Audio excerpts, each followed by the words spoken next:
नमस्कार, मेरा नाम भाऊ तोरसेकर। आप देख रहे हैं प्रतिपक्ष।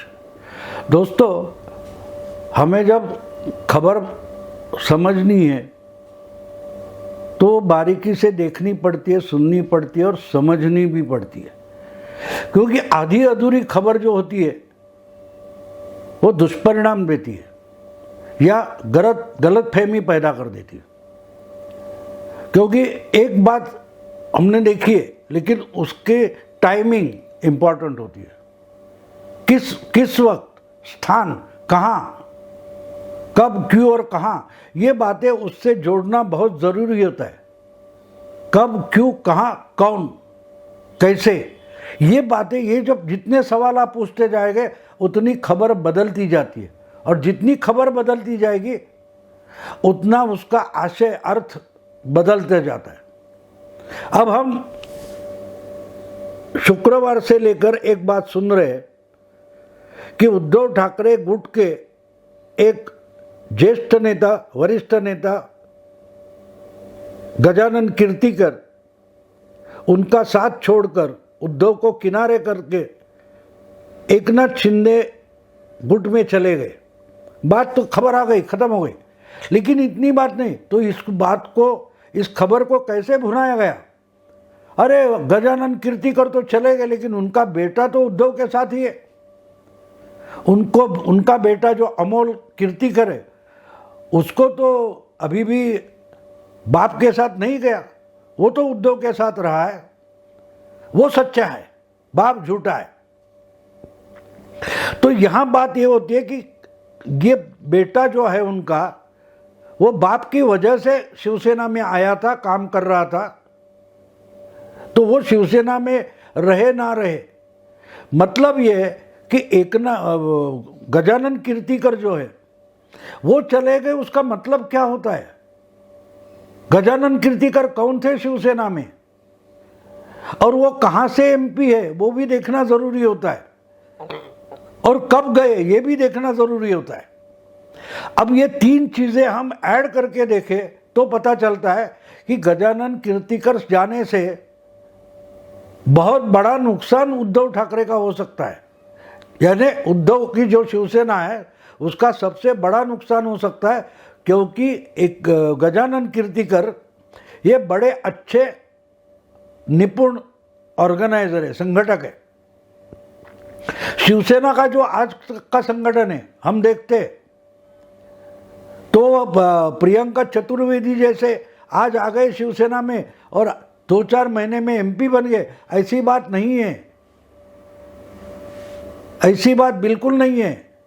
वैसे तो शिवसेना में आजकल कोई भी नेता है, लेकिन जिन्होंने शिवसेना बनाई, संगठित की, उसका ताना बाना गुना है।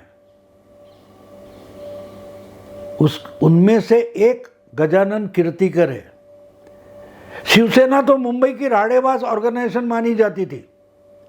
मिडिल क्लास, व्हाइट कॉलर जिसको बोलते हैं, उसमें शिवसेना एस्टैब्लिश करने वाला जो एक गुट था, सुधीर जोशी वगैरह। सुधीर जोशी उनके उस संगठन के अध्यक्ष थे, स्थानीय लोकाधिकार समिति, और गजाभाऊ कीर्तिकर 3 दशकों से उसके नेता और सेक्रेटरी रहे। मुंबई की व्हाइट कॉलर एरिया जो है या मराठी जनता है, उसमें शिवसेना को प्रस्थापित करने का काम गजाभाऊ कीर्तिकर के ऑर्गेनाइजेशन ने किया। और इतनी ही बात नहीं है, आप बारीकी से देखें और समझे, शिवसेना का इतिहास देखें तो 85 के बाद शिवसेना जो फैलती गई उसमें सबसे बड़ा योगदान इसी स्थानीय लोकाधिकार समिति का था।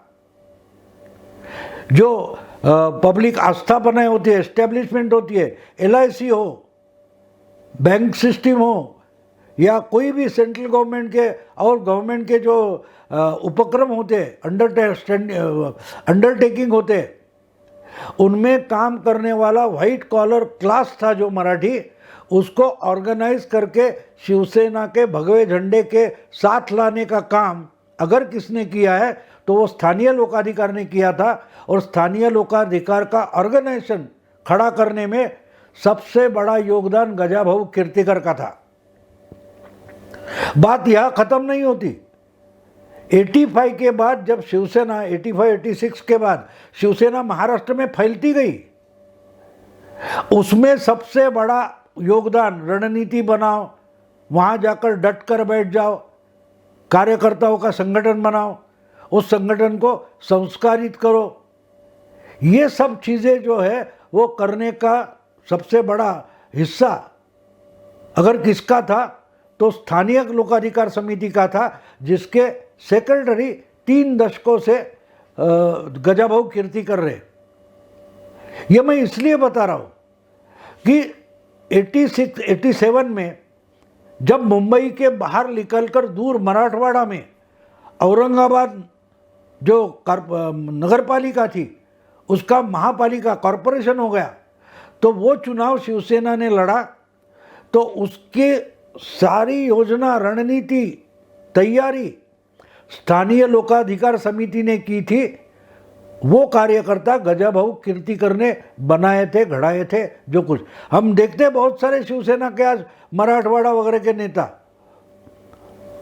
तो ये मैं इसलिए बोल रहा हूं कि गजानन कीर्तिकर एक और नेता नहीं है, एक और नेता नहीं है। गजानन कीर्तिकर एक अच्छे ऑर्गेनाइजर है, और अगर वो शिंदे के पास आ जाते हैं तो आज शिंदे गुट नए सिरे से खड़ा हो रहा है, अपने पांव पर खड़ा हो रहा है। उसको ठीक ढंग से ऑर्गेनाइज करना और एक्टिव बनाना और एक्शन पावरफुल बनाना, ये सब तरीके गजानन कीर्तिकर को मालूम है, जो उनके बेटे अमोल कीर्तिकर को मालूम नहीं है। इसलिए कौन उद्धव ठाकरे के साथ बचा है ये देखना जरूरी नहीं, कौन उद्धव ठाकरे को छोड़कर गया ये देखना जरूरी है। इसलिए गजानन कीर्तिकर कौन का ये जवाब है। गजानन कीर्तिकर और उद्धव ठाकरे को छोड़कर जा रहे हैं, उन पर आरोप करके जा रहे हैं, तो इसलिए उसका इंपॉर्टेंस है कि शिवसेना की संगठना में जो बिखराव आ गया, इसका कारण गजाभाऊ कीर्तिकर जैसे अच्छे जो ऑर्गेनाइजर थे उनको उद्धव ठाकरे आहिस्ते आहिस्ते किनारा करते गए, अपमानित करते गए, दुर्लक्षित करते गए। इसी कारण से शिवसेना में ये बिखराव आते गया। अब आगे चलते गजानन कीर्तिकर ने शिंदे के साथ आते आते क्या बोल दिया। उन्होंने उस समारोह में मुझे ये बनाओ, मुझे वो बनाओ, ऐसा नहीं बोला। वो बोले मैं बुढ़ा हूं और आपके साथ आ गया हो, तो आपको डिसिप्लिन लगाने वाला, अनुशासन लगाने वाला कोई बुढ़ा चाहिए था, कोई बुजुर्ग चाहिए था, इसलिए आपके साथ आ गया हो। और मैं एक जगह बैठकर मुझे कोई पद वगैरह नहीं चाहिए, मैं एक जगह बैठकर आपको ये करूंगा। और जब ये कर रहे 86-87 के बाद जितने शिवसेना के चुनाव हुए उसमें सबसे बड़ा योगदान स्थानीय लोकाधिकार समिति का था, और इसमें गजाभाऊ बहुत महत्वपूर्ण भूमिका अदा करते थे। और ये नेता अगर उद्धव से निकलकर शिंदे के साथ गया है तो बात साफ है, उद्धव ठाकरे का बहुत भारी नुकसान हुआ है। लेकिन और एक बात समझिए, ये कहां से है। मैंने बोला ना कौन, कब, क्यों, कहां। क्यों और कौन का जवाब तो आपको मिल गया कि उद्धव ठाकरे इनको इंसल्ट कर रहा था, ये उन्होंने खुद बताया। कौन का मतलब इनकी गुणवत्ता क्या है वो आपको बता दी मैंने। अब देखिए कहां, कब और कहां, इसका जवाब भी उतना ही महत्वपूर्ण है। गजानन कीर्तिकर कहां से एमपी है, ये तो मुंबई के पश्चिम उपनगर में, वेस्टर्न सबब में रहने वाले हैं। वहां से उन्होंने बार बार चुनाव लड़ाए, जीते हैं। 1990 में 1990 में ये रिजर्व बैंक की नौकरी छोड़कर शिवसेना के लिए कैंडिडेट बन गए विधानसभा के, और विधानसभा में चुनकर आए। 90, 1995, 99 2004 लगातार 4 चुनाव इन्होंने विधानसभा के जीते हैं, वो मलाड से जीते। चुनाव क्षेत्र डिलिमिटेशन से थोड़े फार इधर उधर बदल जाते, लेकिन ये 4 बार जहाँ से विधायक बने थे उसका उस चुनाव क्षेत्र का नाम मालाड था, जिसके बगल में गोरेगांव, जहाँ से सुभाष देसाई चुनकर आते थे, और सुभाष देसाई और गजाभाऊ कीर्तिकर ये जोड़ी होती थी।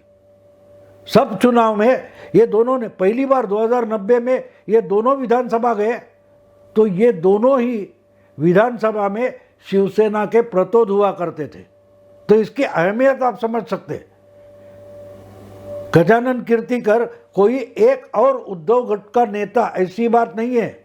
संजय राउत या अनिल परब या विनायक राउत, ऐसा कोई गजानन कीर्तिकर नहीं है।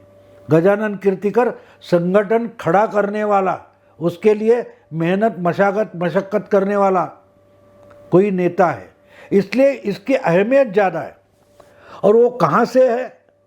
वो वेस्टर्न सबब से, पश्चिम उपनगर जिसमें मलाड आता है। ये मालाड के रहवासी भी रहे, उधर से 4 बार एमएलए बने, और आज दूसरी बार वो उनके ही रहने की इलाका जो है उसी चुनाव क्षेत्र में, जिसको हम नॉर्थ वेस्ट बोलते, नॉर्थ वेस्ट मुंबई लोकसभा चुनाव क्षेत्र, वायव्य उत्तर पश्चिम मुंबई लोकसभा चुनाव क्षेत्र, वहाँ से ये 2014 और 2019 2 बार एमपी बने। ये मैं इसलिए बता रहा हूँ कि आज जो वायव्य मुंबई चुनाव क्षेत्र है, उसी इलाके में कल परसों एक बड़ा चुनाव हुआ, उपचुनाव हुआ, जिसको अंधेरी ईस्ट बोलते, अंधेरी ईस्ट बोलते। वहाँ तो शिवसेना जीत गई है, यानी उद्धव बाला साहब ठाकरे शिवसेना जो है वो अंधेरी ईस्ट में 66,000 वोटों से ऋतुजा लटके चुन कर आई है। और वो चुनाव होने के बाद 1 हफ्ते बाद गजानन कीर्तिकर ने उद्धव ठाकरे का साथ छोड़ा है। ये मैं इसलिए इम्पोर्टेंट मानता हूँ कि एक तरीके से ऋतुजा लटके जीतने के बाद शिवसेना में बड़ा उत्सव मनाया गया, जल्लोष किया गया कि देखो आज भी मुंबई उद्धव ठाकरे के मुट्ठी में है, ऐसा कहा गया। लेकिन वो विधानसभा क्षेत्र जिस लोकसभा चुनाव क्षेत्र का हिस्सा है, उससे ही वायव्य मुंबई, नॉर्थ ईस्ट मुंबई लोकसभा बोला जाता है। और वहाँ के जो एमपी है वो उस अंधेरी ईस्ट के चुनाव के रिजल्ट के बाद, नतीजा आने के बाद, 66,000 से ऋतुजा लटके जीतने के बाद उद्धव का साथ छोड़ते हैं और एकनाथ शिंदे के पास जाते हैं, तो उसका मतलब कुछ अलग होता है, अंदर की बात अलग होती है। क्योंकि चंद्रकांत खैरे वगैरह जो एमपी थे शिवसेना के, उनके भी गजानन कीर्तिकर गुरु रहे। 87 में चंद्रकांत खैरे औरंगाबाद में पहले कारपोरेटर बने, तो उस चुनाव का सब आयोजन नियोजन गजाभाऊ कीर्तिकर जैसे लोगों ने किया था। तो आप समझ सकते हो कि चुनाव जीतना, चुनाव के लिए तैयारी करना, कार्यकर्ताओं का संगठन खड़ा करना, और वोट कहाँ से मिलते, कैसे मिलते, क्यों मिलते हैं, और जो नतीजे आते हैं उसका अर्थ क्या होता है, ये समझने की ताकत शिवसेना में जो 2-3 लोगों में ज़्यादा थी, उसमें से एक गजाभाऊ कीर्तिकर है। और उन्होंने उद्धव ठाकरे का साथ कब छोड़ा है? अंधेरी ईस्ट का रिजल्ट आने के बाद। अंधेरी ईस्ट में सामने कोई लड़ने वाला नहीं था। इसके बाद ऋतुजा लटके जीत गई है, 66,000 वोटों से जीत गई है। फिर भी इस चुनाव के रिजल्ट अगर गजानन कीर्तिकर को पसंद नहीं आते, ये जो नतीजा है, ये जो वोटिंग है, उसका झुकाव उद्धव ठाकरे के ही पक्ष में है, ऐसा अगर लगता तो गजाभाऊ कीर्तिकर आज शिवसेना नहीं छोड़ते उस नतीजों के बाद। लेकिन इतनी बड़ी तादाद में शिवसेना सामने कोई ना होते जीत गई, फिर भी गजानन कीर्तिकर उसी एरिया के एमपी अगर एकनाथ शिंदे के साथ चले जाते, उसका मतलब साफ है, गजानन कीर्तिकर समझ रहे कि अगला चुनाव लोकसभा हो विधानसभा हो, उद्धव ठाकरे गुट वहीं से हारने वाला है, उनके इलाके में मुंबई में हारने वाला है। इस नतीजे पर खुद गजाभाऊ पहुंचे होंगे, इसलिए उन्होंने अंधेरी ईस्ट के नतीजे आने के बाद शिवसेना छोड़ी है। देखो, पहले छोड़ देते तो अलग बात थी। गजाभाऊ कीर्तिकर अगर अक्टूबर में ही, यानी ऋतुजा लटके चुनाव लड़ने से पहले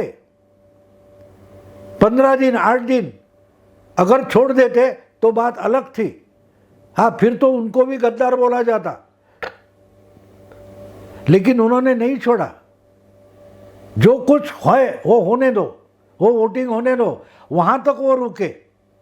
और चुनाव के नतीजे आने के बाद शिवसेना 66,000 वोट से जीतने के बाद भी गजाभाऊ कीर्तिकर जब छोड़ते हैं उद्धव ठाकरे का साथ, इसका मतलब साफ है कि उन्हीं नतीजों से उनको जो फीडबैक आया है, वो फीडबैक उद्धव ठाकरे के लिए अच्छा नहीं होगा, नहीं होगा। उन्होंने टाल लिया होगा कि ये नतीजे कुछ भी बोले, लेकिन जो निचले स्तर का कार्यकर्ता है, शिवसैनिक है, वो उद्धव ठाकरे से नाराज है, लेकिन सामने कोई नहीं तो क्या करे, नाराजी दिखाए तो कहाँ दिखाए। इसलिए ऋतुजा लटके जीत गई। देखने में ये उद्धव ठाकरे की बड़ी भारी जीत एकनाथ शिंदे के बगावत के बाद दिखाई देगी, लेकिन असलियत में जब गजाभाऊ उसी चुनाव क्षेत्र के होकर भी शिवसेना छोड़ देते, उद्धव ठाकरे की साथ छोड़ देते, उसका मतलब साफ है कि उद्धव ठाकरे के नेतृत्व में शिवसेना खड़ी नहीं हो रही, खत्म हो रही है।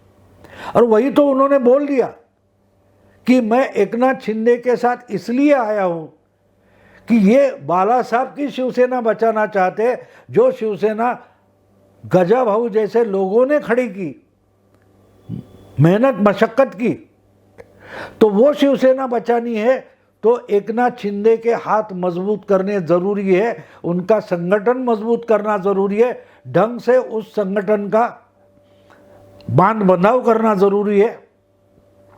तो उन्होंने तो साफ बोल दिया कि मैं किसी पद के लिए नहीं आया हूं, मेरे अभी जिंदगी में कोई महत्वाकांक्षा बची नहीं है, एक ही इच्छा बची है कि बाला साहब की शिवसेना जो है वो बचानी है। और अगर वो शिवसेना उसी विचार से, उसी ढंग से एकनाथ शिंदे चलाना चाहते और उद्धव ठाकरे नहीं चलाना चाहते, तो वहां से यहां आना मेरे लिए जरूरी था। एकनाथ शिंदे के साथ जो शिवसेना जमावड़ा तैयार हो रहा है, उसका एक संगठन बनाना जरूरी है, उसको अनुशासन में लाना जरूरी है, उस संगठन का ढांचा बनाना जरूरी है। और वहाँ वही बनाने में गजाभाऊ कीर्तिकर की पूरी जिंदगी निकल गई है। इनके लिए तो बिल्कुल आसान बात है, एक जगह बैठकर एकनाथ शिंदे के जितने छोटे बड़े सहयोगी है, इनको एक गाइड कर सकते हैं कि कैसे डिस्ट्रिक्ट लेवल पर, जिला लेवल पर, तहसील लेवल पर, गांव में, मेगा सिटी में, मेट्रो सिटी में, वार्ड लेवल पर किस ढंग से संगठन बनाना है, उसका तरीका कैसा होना चाहिए, एक दूसरे को कैसे रिपोर्ट करना चाहिए, एक दूसरे के कैसे संपर्क में रहना चाहिए, उसका प्रोग्राम कैसे बनाना चाहिए, पॉलिसी का इम्प्लीमेंटेशन कैसा होना चाहिए, मतदाता के साथ किस ढंग से संपर्क करना चाहिए, ये सब चीज़ों में गजाभाऊ कीर्तिकर माहिर है। और ये अगर एकनाथ शिंदे के साथ आ जाते तो उसका अर्थ बहुत बड़ा होता है। कब, क्यों, कौन, कहाँ, जवाब मिल गया दोस्तों। ये अंदर की बात है। उद्धव ठाकरे गजाभाऊ की ताकत नहीं समझ पाए, और अपनी ताकत को अगर एकनाथ शिंदे रिस्पेक्ट करते तो गजाभाऊ वहां पहुंच गए, इसलिए गजाभाऊ चले गए। ये शुरुआत है। बाकी उद्धव ठाकरे शिवसेना में बहुत कुछ होने वाला है, वो अंदर की बात है। दोस्तों अभी यही रुकता हूँ। अगर पसंद है तो लाइक कीजिए, शेयर कीजिए, प्रतिपक्ष को सब्सक्राइब कीजिए। नमस्कार।